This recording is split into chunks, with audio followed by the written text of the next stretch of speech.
বাংলাদেশে সিনেমা প্রিয় মানুষের কাছে ঈদ মানেই সাকিব খান, ঈদ মানেই প্রেক্ষাগৃহের মানুষের আনাগোনা। প্রতি বছর ঈদের নিয়ম করে মুক্তি পায় ঢাকা সিনেমার সুপারস্টার সাকিব খানের সিনেমা। এবার ঈদেও তার ব্যতিক্রম হয়নি।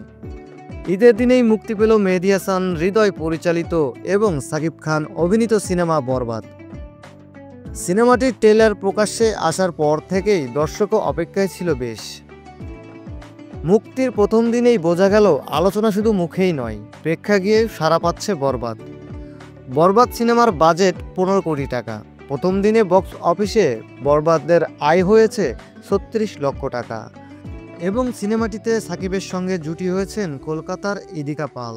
আরও রয়েছেন যিশু সেনগুপ্ত, মিশা সওদাগর, শহীদুজ্জামান সেলিম ও ফজলুর রহমান বাবু।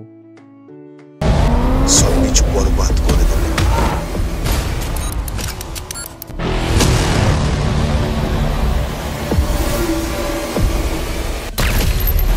বরবাদের কাছে তুফান কিছুই না।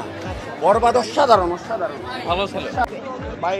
এক কথা ফ্যান্টাস্টিক। সাকিব খান যে কিং এটা তার প্রমাণ আবারও দিয়ে দিচ্ছে। 100% ক্রস করার সম্ভাবনা আছে।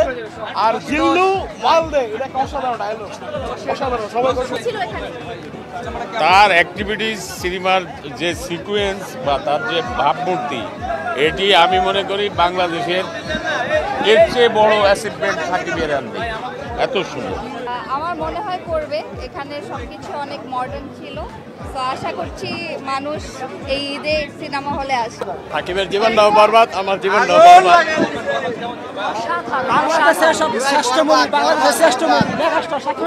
প্রতিটা অংশ মনে হয় একদম গায়ে কাটা দেওয়া। পুরো আগুন, বরবাদ বরবাদ।